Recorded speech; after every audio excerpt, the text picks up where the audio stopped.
The latest on that mass shooting at an Oklahoma hospital. Police say the gunman targeted a doctor who he blamed for his back pain following surgery.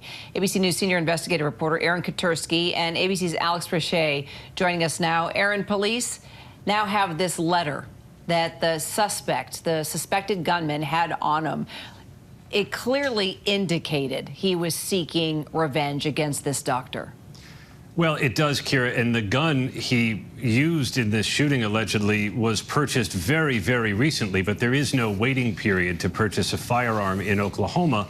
And so the incident went from some kind of an idea about targeting this doctor because he wasn't happy with the outcome of the surgery, according to police, to buying the gun to then carrying out the shooting. It all unfolded within just a matter of days.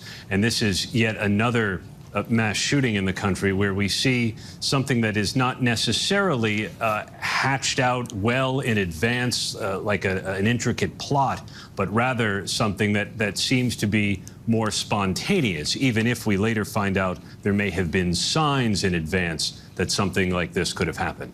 That's right, Aaron. These different kinds of American mayhem. This is a targeted revenge killing, essentially, and he killed other people while doing it. Uvalde, something darker, different, newer, and there is a plague of that as well.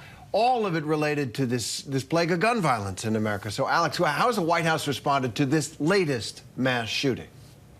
Well, Terry, so we know that there is going to be a primetime address. The president will once again tonight push for what he calls common sense gun reforms. And we know that his position on this has been pretty consistent, although as these latest talks about gun reform or gun legislation, he's kind of left it to Congress to negotiate and try to come to some sort of bipartisan agreement. He's been criticized and questioned about whether or not he will insert himself. And so I think once again tonight we're going to hear him again make that call. But you guys had that map up here at the beginning of the show, just laying out some of the recent violence. You know, the Gun Violence Archive is one of the sources that we often use when tracking a lot of these shootings. Tulsa is now the 20th mass shooting, according to them, since Uvalde. And since the beginning of this year, there have been 8,085 gun-related deaths. We've got 233 mass shootings, and included in that are hundreds, I mean hundreds of deaths involving children and teens. Aaron, let's talk about these 4 victims. We talked about Michael Lewis's doctor, Dr. Preston Phillips, that he clearly had it out for. But there was also the receptionist, Amanda Green, and Dr. Stephanie Houston, another doctor there in the facility. And then you heard the press conference when the emergency doctor, the head of the medical staff there at the facility, apologized to the other victim, William Love, saying, "I'm sorry we couldn't save you." Actually, a patient at the facility that was killed.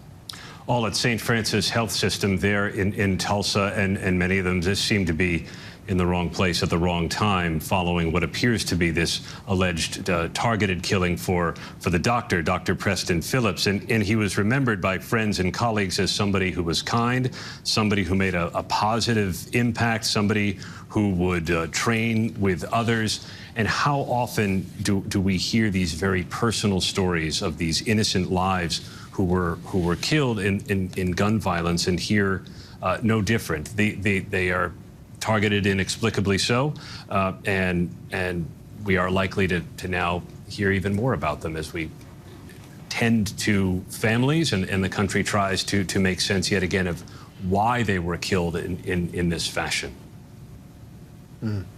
Aaron, Alex, thank you. Hi, everyone. George Stephanopoulos here. Thanks for checking out the ABC News YouTube channel. If you'd like to get more videos, show highlights, and watch live event coverage, click on the right over here to subscribe to our channel. And don't forget to download the ABC News app for breaking news alerts. Thanks for watching.